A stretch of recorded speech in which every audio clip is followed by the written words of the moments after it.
Salut tout le monde, j'espère que vous allez bien. Je suis actuellement en pleine retraite créative. C'était le nom que je donne à mes petites expéditions solo que je vais me faire de temps en temps pour me mettre tranquille. Donc je me mets off, personne ne me dérange.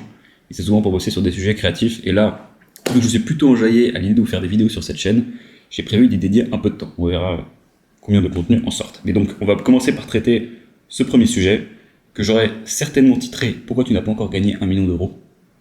si j'ai pas trouvé mieux d'ici 30 minutes. Donc, pourquoi est-ce que je vous parle de ça? C'est parce que ce sujet-là, en fait, il est extrêmement lié au business model de ma boîte. Pour ceux qui savent pas ce que fait Kodak, Kodak c'est à la base le nom d'une agence, donc l'agence qui fait de la pub sur, qui faisait de la pub sur Facebook et qui maintenant fait de la pub sur tous les leviers, donc une agence d'acquisition.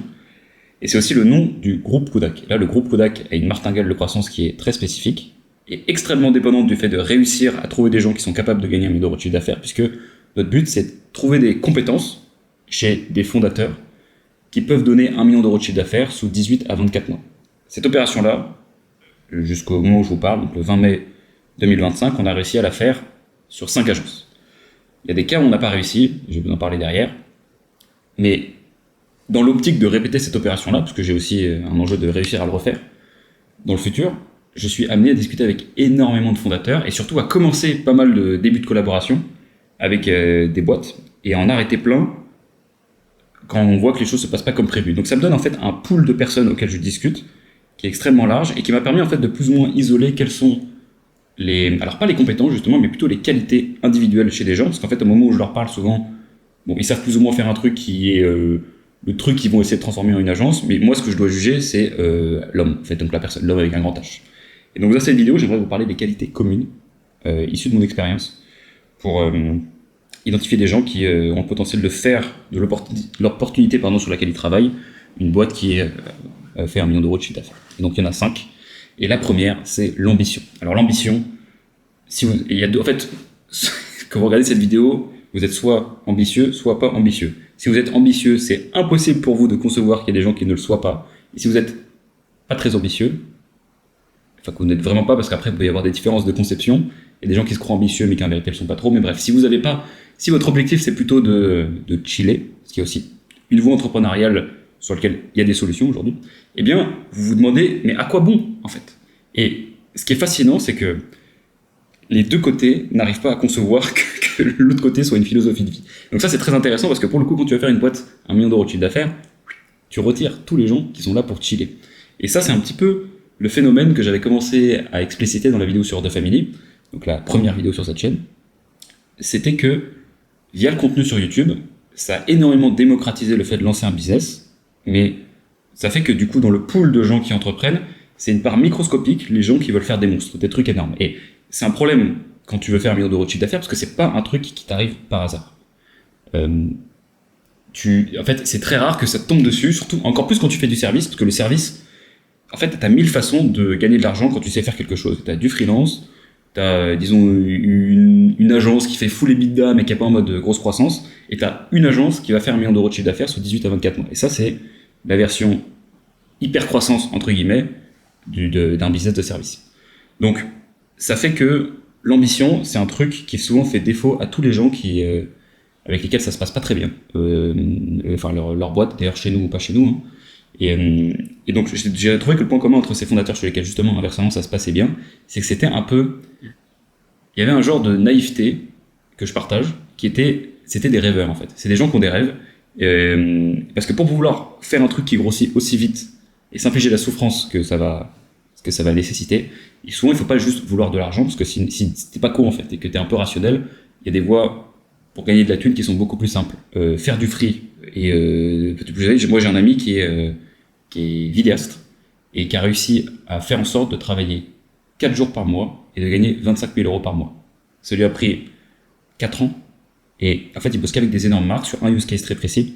Il a réussi à se faire sa place là-dessus et c'est pas un mec que je mettrais dans la case ambitieux. Enfin, avec pas une ambition professionnelle. Mais du coup, lui, il a été très honnête avec le fait que son but c'était de gagner de l'argent. Il y en a plein qui vont regarder cette vidéo pour lesquels ce sera le but et ça ne marche pas si jamais vous voulez faire ce que le titre de cette vidéo vous dit. Donc, c'est des gens qui souvent veulent de la gloire. Et c'est pour ça que j'en avais aussi un peu parlé dans la vidéo sur The Family.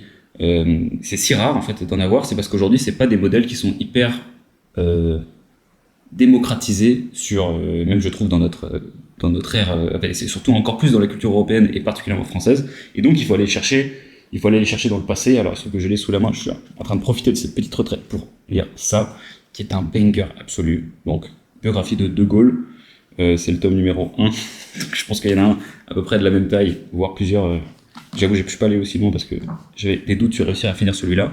Mais je trouve énormément. C'est un mec sur lequel ça transparaît largement. Et d'ailleurs, il y a une phrase que je m'étais notée qui fera certainement l'objet d'une vidéo. Je pense que je vais la retrouver facilement parce que je l'ai encadrée tout à l'heure. Sur pourquoi. Voilà, c'est une petite anecdote sur De Gaulle pour vous montrer à quoi ça ressemble quelqu'un qui veut la gloire de façon décomplexée, donc qui a énormément d'ambition. Donc, en avril 1910, le soldat De Gaulle est promu caporal. Ne pouvait-on pas passer tout de suite au grade supérieur, promotion justifiée par la personnalité de ce conscrit assez exceptionnel, pour être jugé apte à disserter devant son colonel. Donc, en gros, on lui donne une promotion, mais il veut plus. Et à qui lui en fait la remarque, donc De Gaulle dit à son supérieur qu'il aurait bien aimé choper le grade d'au-dessus. Le capitaine de Tunis, commandant la 5e compagnie, rétorque. Que voulez-vous que je nomme sergent, un garçon qui ne se sentirait à sa place que connétable? Donc connétable, c'est quoi? C'est, dans la monarchie française, c'est le chef suprême des armées, après Dieu et le roi. En gros, c'est le bras armé du souverain. En gros, c'est le grade tout en.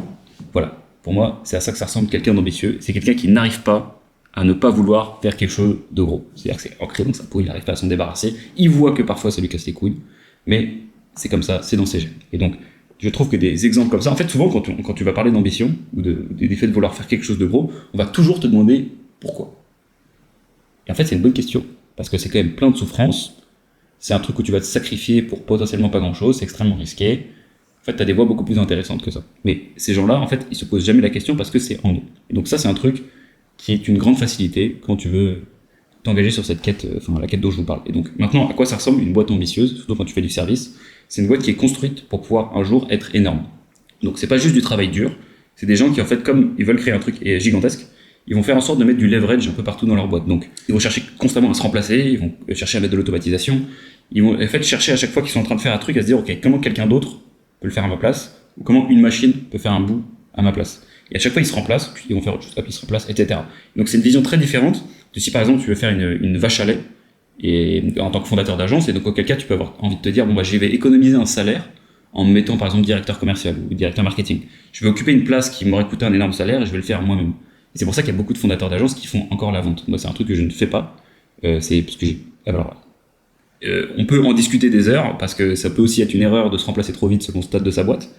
Mais c'est une vision d'entreprise où le but, c'est que la boîte devienne une usine qui tourne sans toi, et pas un truc qui est hyper dépendant de ta pomme. Donc, c'est aussi, moi, c'est pour ça que j'ai voulu mettre beaucoup de contenu dans Kodak, c'est parce que c'est un exemple de leverage. Ça me permet d'avoir un truc qui va scale pour l'acquisition de clients.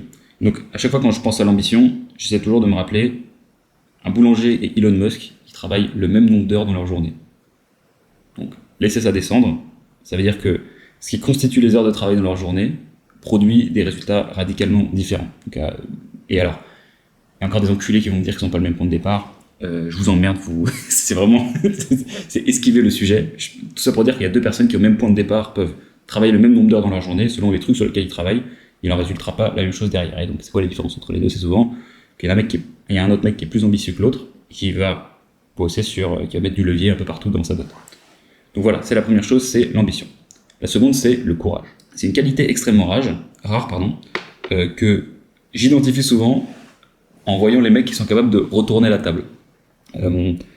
Pourquoi c'est important? C'est parce que souvent la raison pour laquelle les gens ne font pas 1 million, c'est pas parce qu'ils n'ont pas les compétences. En fait, des gens compétents, il y en a plein. Et même parfois, à chaque fois que je leur parle, moi, ça me fait parfois un petit truc, je me dis, putain, heureusement qu'il n'est pas courageux celui-là, parce que sinon, ça aurait été un concurrent redoutable, en fait. En fait, la raison pour laquelle les gens ne veulent pas lancer de boîte qui fait 1 million, c'est parce qu'ils n'ont pas les couilles. Et ça, c'est très dur à concevoir. Et souvent, en fait, ce qui est marrant avec ces jeunes fondateurs avec lesquels j'échange, c'est que ce qu'ils ont, c'est une version un peu, un début de courage, mais qui n'en est pas vraiment, c'est plutôt de la témérité. Alors la témérité, je sais pas si vous savez ce que c'est, enfin la différence entre la témérité et le courage, c'est que, bon, je suis allé vous chercher du coup la définition exacte de témérité, c'est la disposition à oser, à entreprendre sans réflexion ou sans prudence. Donc c'est pas vraiment du courage. Du courage, c'est réfléchi, il y a de la réflexion, et t'évalues les risques, et ensuite tu fais preuve de courage. La témérité, c'est autre chose, c'est-à-dire se lancer dans une... c'est un peu le panache. Donc ça, pour le coup, c'est une capacité qui historiquement est un peu l'apanage des Français. Et donc se lancer dans une quête qui peut sembler perdue sur le papier, mais qui en fait, lorsqu'elle réussit, fait un truc assez impressionnant. Et donc ça, souvent, j'ai parlé à beaucoup de gens téméraires, et j'estime que les gens qu'on a chez nous ici, qui ont été capables de faire 1 million, le sont souvent. Donc ça fait que c'est souvent des gens qui en fait vont avoir une aisance un peu supérieure à la moyenne à gérer des situations conflictuelles, qui vont pas avoir peur d'aller à la confrontation. Et en fait, ça donne toujours des gens avec des histoires de ouf, où en fait, où ils arrivent, ils sont embrouillés avec les milliards de gens, et toi, t'aimerais bien arriver avec un business simple où le mec est seul associé de sa boîte, mais en fait non, il a fait rentrer un mec, et en fait avec lequel il est en conflit, puis il s'est embrouillé avec telle personne qui lui a fait un coup de pute ou je sais pas quoi. Et ça, c'est le lot, en fait, c'est ce que tu dois accepter pour avoir un mec comme ça. Et donc tu dois l'aider en fait simplement à résoudre tes problèmes. Là, je parle de ma position en tant qu'associé. Et donc en fait, c'est des gens pour lesquels le fait de ne pas atteindre ce qu'ils veulent est plus douloureux que l'échec ou la honte. Je sais pas si vous comprenez. C'est-à-dire c'est ça qui leur génère du courage, parce que c'est pas des gens qui se réveillent le matin et qui se disent ok, bon, aujourd'hui il faut que je sois courageux. C'est-à-dire que c'est une telle souffrance pour eux d'imaginer une situation où ils atteignent pas ce qu'ils veulent, que du coup ils se mettent naturellement dans un monde, dans une attitude de personnes courageuses. Et je sais plus de qui est la citation, mais il y a une citation qui dit le monde s'étend ou se rétracte en fonction de votre niveau de courage. Enfin, je retrouve d'ailleurs celle-là, peut-être que je ferai une vidéo dédiée à ça sur le courage. Mais c'est un truc extrêmement précieux. Voilà. Et c'est aussi pour ça que moi j'ai un faible pour les créateurs de contenu. C'est parce que, même s'ils n'ont pas de boîte, ça pour moi c'est vraiment une démonstration de courage assez énorme que celle de s'ouvrir, de mettre une partie de soi sur un média de distribution de masse, et d'en assumer en fait toutes les conséquences, quoi, et toutes les critiques qui viennent avec. Donc voilà, secondo, le courage. Troisième, c'est la vélocité. Alors, j'ai aussi remarqué que c'était des gens extrêmement impatients, et même très impulsifs. Mais du coup, ça fait que c'est des gens qui arrivent en fait à compresser le temps. Et ça va en fait avec l'ambition, c'est-à-dire qu'ils se rendent compte que s'ils veulent atteindre leur objectif, ils vont avoir besoin d'avoir une vision gigantesque, d'être courageux et de faire en sorte que chaque minute compte. Et en fait, pour eux, souvent, ça fait que des cas assez absurdes où le long terme n'existe pas. Je crois que j'en ai parlé à Jules il y a pas longtemps. Mais c'est un truc que j'avais oublié en fait parce que c'était vraiment très caractéristique de la première année de Kodak. C'était que je me souviens très bien que l'échelle de la semaine n'existait pas en fait. Et alors l'échelle de la semaine prochaine n'existait encore moins. Il y avait toujours que la journée. C'est-à-dire que si un client me disait ok, rendez-vous la semaine prochaine, en fait je notais le truc, mais c'est comme si ça disparaissait et je le redécouvrais la semaine d'après. Parce que c'est des gens en fait qui ont tellement envie et tellement à faire dans la journée que ce qui se passe plus tard ne les intéresse pas. Et donc vous voyez que tout ça en fait, et je pense que ce sera un peu la conclusion de tout, c'est que ce sont des qualités qui viennent avec un revers de médaille. Ce sont aussi des gros défauts en fait dans d'autres contextes. Et on parlera après de comment, peut-être que je vous ferai d'ailleurs une autre vidéo plus poussée sur le sujet, de comment tempérer les défauts d'un fondateur ambitieux qui a le potentiel de faire 1 million d'euros de chiffre d'affaires, parce qu'il y a aussi un truc, c'est que souvent c'est compliqué de le faire tout seul. Voilà, donc je vous disais quoi ? Je vous disais, pour aller vite, c'est quoi la clé ? C'est de mesurer le résultat et pas l'effort. Donc souvent ces gens-là, ils ont vu un truc qui fonctionnait, ils l'ont tabassé sans aucune réflexion, et c'est pour ça que ça parle autant en chiffres sur internet. À combien tu gagnes ? Les dropshippers, vous savez, ils disent 20K day, 30K day, des trucs comme ça. Ils parlent que en chiffres, c'est parce que souvent, ils vont pas te dire ah ouais, mais j'ai travaillé 80 heures la semaine dernière, ce que peut typiquement te dire un startupper français. Ça me fume parce que c'était vraiment.